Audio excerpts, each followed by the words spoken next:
Quand tu quittes le pervers narcissique, tu as réellement 7 phases par lesquelles tu vas passer et qui vont te permettre d'ouvrir la voie à un énorme travail sur toi que tu vas devoir faire. C'est obligatoire pour pouvoir s'en sortir. Si tu ne veux pas être bloqué dans cette phase de dépression qui arrive juste après la rupture, tu vas être obligé de passer par ces 7 phases qui vont être extrêmement libératrices pour toi, comme ça a été mon cas, puisque j'ai passé 10 ans avec un pervers narcissique. Ça fait réellement 3 ans que je m'en suis sortie, que j'ai énormément travaillé sur moi, que j'ai été accompagnée également, j'ai eu un éveil spirituel par la suite.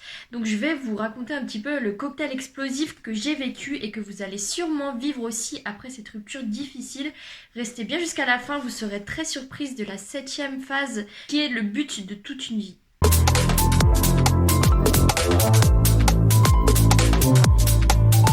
Alors comme je vous l'ai dit, je suis restée 10 ans avec un pervers narcissique et quand je l'ai quitté, je me suis remise avec environ 7 fois.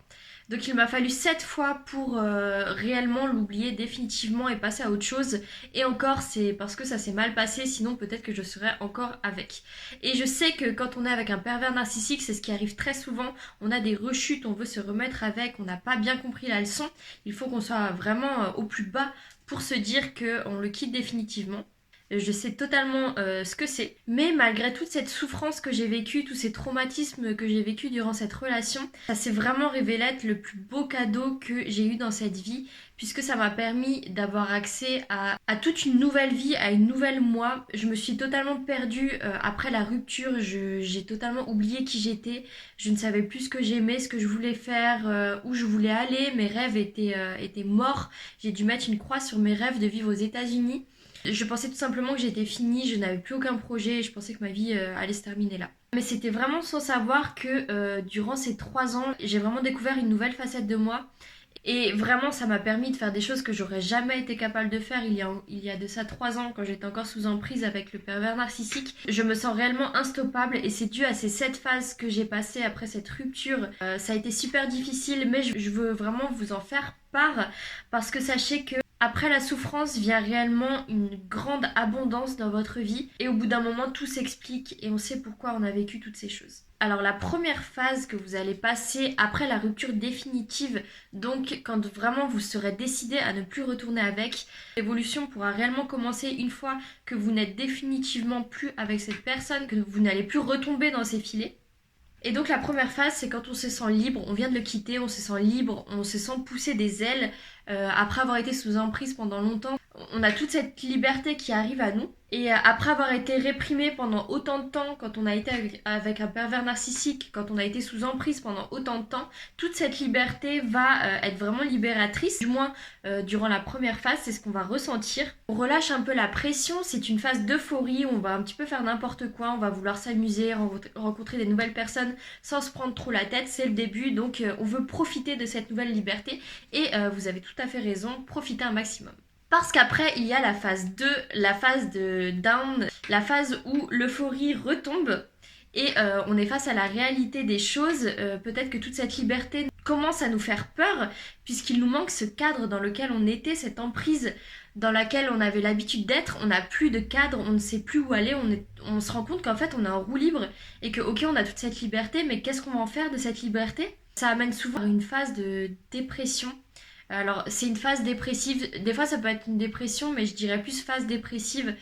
Déjà, j'aime pas le mot dépression non plus parce que c'est seulement nos peurs qui remontent. Et on a aussi une grande sensation d'insécurité parce que justement, on n'a plus ce cadre-là qui nous permettait de nous sentir en sécurité, de sentir qu'on n'avait pas à gérer notre vie, que quelqu'un d'autre le faisait à notre place. L'emprise, c'est une forme de sécurité car quelqu'un décide à notre place, quelqu'un gère notre vie à notre place et en fait on n'a pas de responsabilité à avoir puisque l'autre s'occupe de tout. C'est ce qu'on ressent malheureusement sous emprise. Sachez que cette phase peut durer des années et des années si vous ne vous réveillez pas. Donc pour moi ça a duré 2 ans où vraiment j'étais dans cette phase de dépression.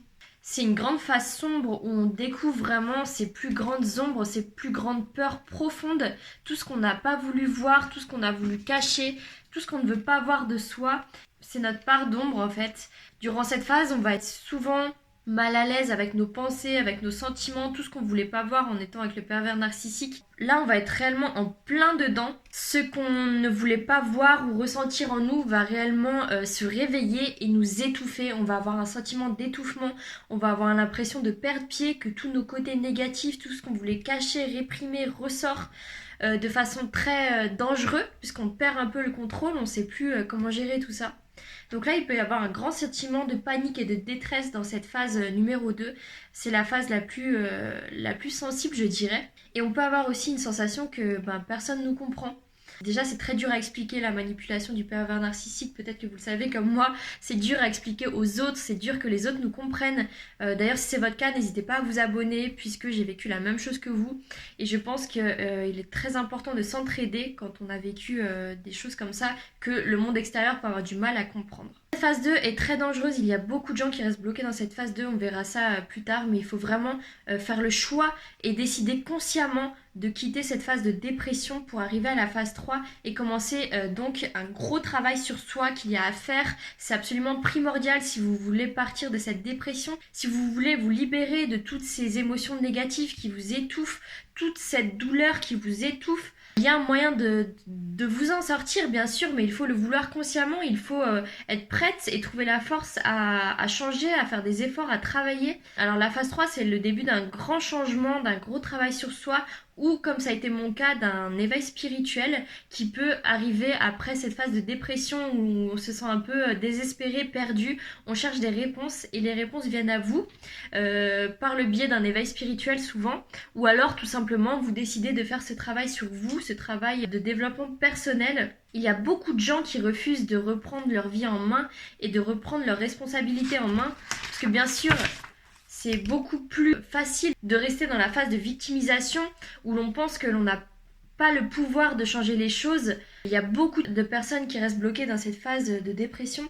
Ne faites pas cette erreur. J'ai une phrase de Winston Churchill qui disait que si tu traverses l'enfer, continue d'avancer. Pourquoi vous aimeriez même rester bloqué en enfer? Vous n'avez pas le choix. Une fois que vous êtes en enfer, il faut continuer d'avancer surtout et ne pas s'arrêter. Et vraiment, si vous avez le courage d'avancer, il y a de grandes choses qui vous attendent. Je sais de quoi je parle, c'est totalement ce qui m'est arrivé. Mais avant ça, il faut vraiment être prêt à arrêter de se victimiser. Vous verrez très vite que tout arrive pour un but précis, et ce but précis, c'est de vous éveiller. Vous avez toute cette souffrance en vous, vous ressentez toute cette souffrance pour vous éveiller à qui vous êtes réellement, à votre chemin de vie, à ce que votre âme a envie et pas ce qu'un pervers narcissique vous impose. Vous êtes beaucoup plus puissant que ce que vous pouvez imaginer. Il faut vous sortir de cette emprise, de ces émotions négatives qui vous bloquent totalement. Et c'est drôle parce que à cette phase-là de ma vie, j'allais au travail, je faisais un travail qui me plaisait pas d'ailleurs, et tous les matins je voyais une pancarte où il y avait marqué dessus « Faut-il se perdre pour se retrouver ?» Je pense que c'était une publicité pour un téléphone, je sais plus, mais ça résonnait tellement en moi. Il était 6h, il faisait froid, j'étais dans ma voiture et je voyais cette pancarte-là, faut-il se perdre pour se retrouver? Maintenant, ça a réellement un sens pour moi et je pense que dans l'univers, rien n'arrive par hasard. Car oui, je pense qu'il faut se perdre pour se retrouver. Et dans cette phase-là, vous vous sentez totalement perdu, vous perdez même espoir, vous ne savez plus où aller. Et là, comme je vous l'ai dit, on commence à chercher des solutions, on évolue, on tombe souvent, très souvent, comme ça a été mon cas, dans le développement personnel.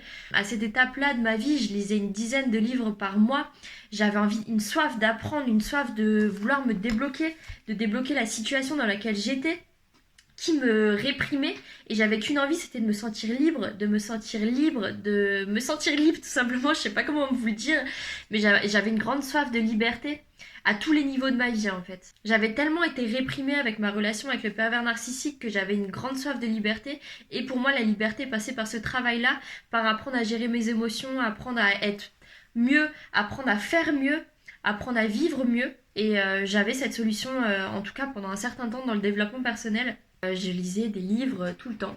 J'en ai lu d'ailleurs une centaine peut-être durant cette année-là où j'étais à fond dans le développement personnel. J'en voulais toujours plus. Aussi à côté, je cherchais beaucoup d'aide extérieure. Je suis allée voir des psychologues, un guérisseur spirituel pendant 2 ans qui m'a extrêmement aidée à m'ouvrir spirituellement. Il m'a beaucoup aidée dans cet éveil-là.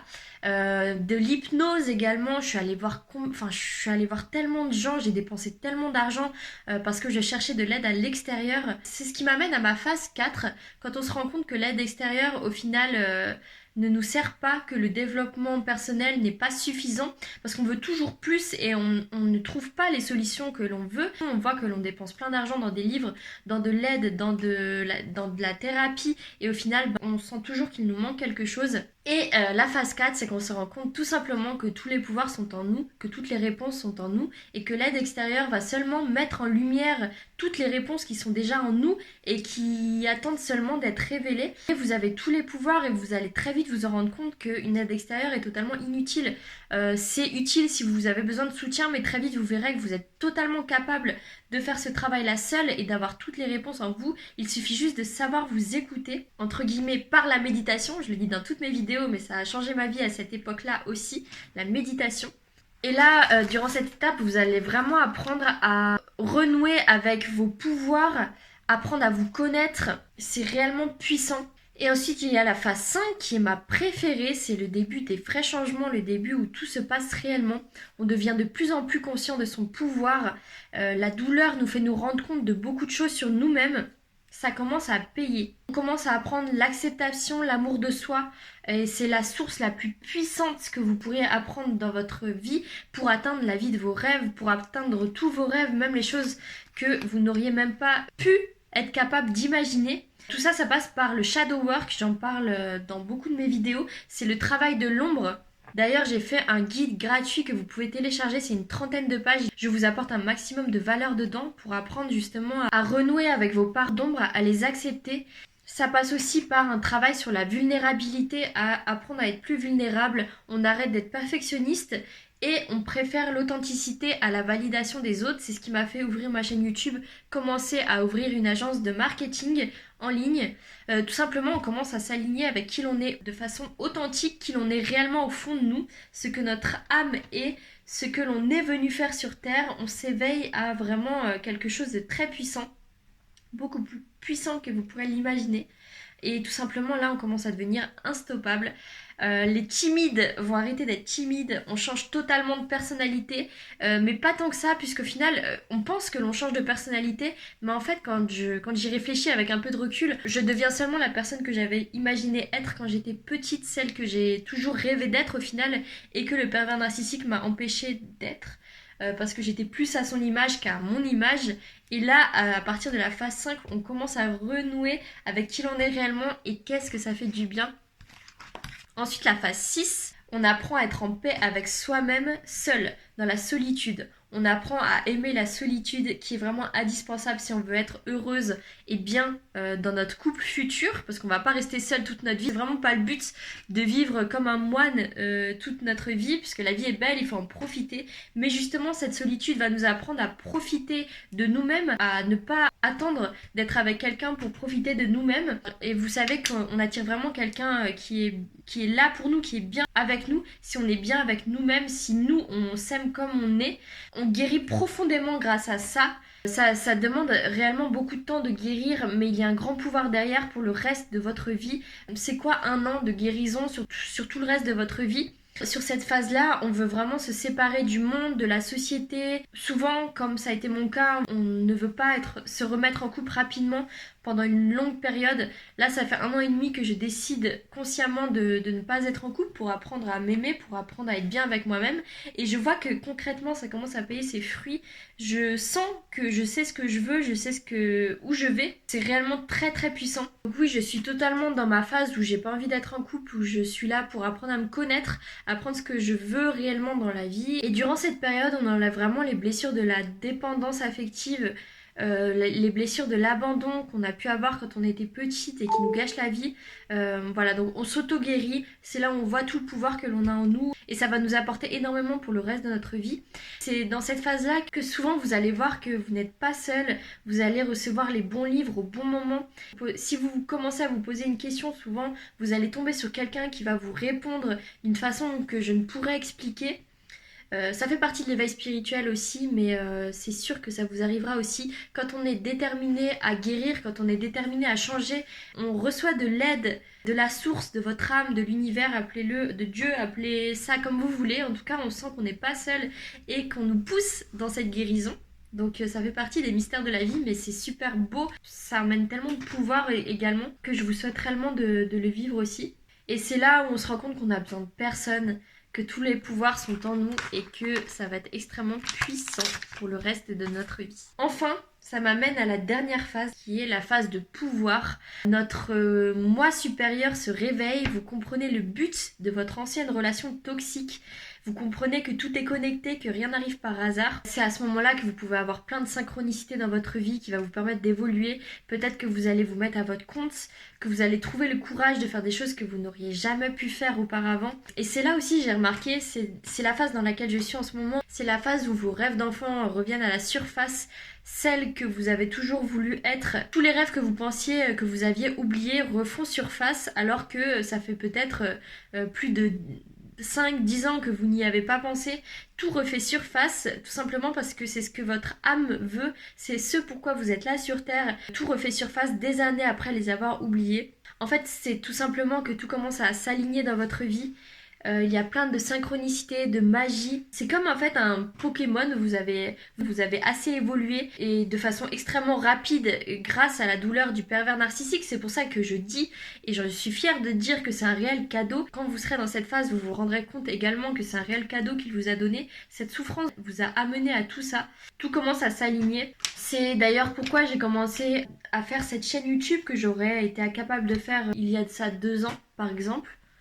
J'ai également monté mon agence de marketing, j'ai été photographe dans les plus gros festivals d'Europe l'été dernier, alors que j'ai jamais fait de photographie, mais j'ai toujours été intéressée par ça. Il y a eu plein d'événements que je ne pourrais expliquer qui se sont mis sur ma route, plein de gens qui m'ont aidé alors que je ne leur ai rien demandé, tout simplement parce que j'avais fait le travail nécessaire et tout commence à s'aligner et c'est juste fou, c'est la magie dont je parle dans toutes mes autres vidéos et qui va vous arriver également quand vous serez à cette phase-là et que vous aurez fait assez de travail sur vous pour pouvoir goûter les fruits de votre travail. Tout simplement, vous allez vous rendre compte que vous n'allez plus avoir peur de rien. On a un sentiment de force quotidien dans son ventre, là où auparavant on se sentait faible, où on sentait de la peur, du doute. C'est un réel sentiment de force, je pourrais pas vraiment l'expliquer, mais c'est un sentiment qui reste. Même si je me sens déprimée, c'est un sentiment qui reste. J'ai monté dans mon échelle de vibration par rapport à l'échelle que je vais vous mettre juste là. Et c'est là où on devient souvent plus sociable, moins timide, on accepte de faire des choses que l'on n'aurait jamais pu penser faire, comme moi qui me suis retrouvée photographe durant un des plus gros festivals hip-hop cet été, alors que j'avais jamais fait de photographie. J'aurais jamais accepté parce que j'aurais eu peur, j'ai jamais fait de photographie, mais j'ai accepté, j'ai même pas eu peur, et ça m'a amené plein de choses derrière. Et tout simplement pour vous dire qu'on ose enfin vivre dans cette phase-là la liberté. Plus rien ne nous arrête parce qu'on a déjà vécu l'enfer, on sort déjà de l'enfer, on sait ce que c'est et on sait ce qu'on ne veut pas, on sait où on ne veut pas retourner. Et aussi ce qui est drôle, c'est qu'on remarque de plus en plus que la société est endormie, que tout le monde autour de nous ne se rappelle pas à quel point ils sont puissants, que toute la société ne se rappelle pas à quel point ils sont puissants. On se rend compte que la plupart des gens dans la société ont renié leurs rêves, ont fait une croix sur leurs rêves, ils sont encore bloqués pour la plupart dans la phase 2 de victimisation. Ils n'ont plus de rêves, plus d'ambition, en fait ils voient la vie en noir et blanc. Pratiquement toute la société voit la vie en noir et blanc. Et à partir de là, pour vous, la vie sera comme un feu d'artifice. C'est ce qui arrive quand on lit un traumatisme, un éveil spirituel, c'est là où on voit la magie de la vie. Et c'est réellement tout ce que je vous souhaite, de vivre les mêmes choses que je suis en train de vivre, une réelle magie, un alignement et un sentiment de plénitude, de paix d'esprit. C'est tout ce que vous méritez. On est là sur Terre pour apprendre à découvrir qu'on est beaucoup plus puissant que ce que l'on peut penser. Et si vous allez jusqu'au bout de tout ça et que vous êtes réellement courageux, vous allez vivre exactement la même chose. Si vous avez besoin d'aide, n'hésitez pas à vous abonner. Je veux aider un maximum de personnes à se libérer de cette souffrance. Il y a une autre façon de vivre qui est possible. Et aussi, n'oubliez pas de télécharger mon guide qui est totalement gratuit et qui est d'une 30aine de pages. Ça va beaucoup vous aider dans votre travail de l'ombre. Comment apprendre à intégrer votre part d'ombre pour apprendre à vous connaître, apprendre à vous aimer. C'est la clé du succès. C'est ce qui vous amène à la phase 7, la phase où tout vous réussit, où vous êtes aligné avec vous-même. N'hésitez pas à me poser des questions dans les commentaires ou alors de regarder les liens qui sont en bas de la vidéo. J'aimerais connaître votre avis sur cette vidéo. Et je vous fais de gros bisous. Prenez soin de vous. À très vite pour une prochaine vidéo.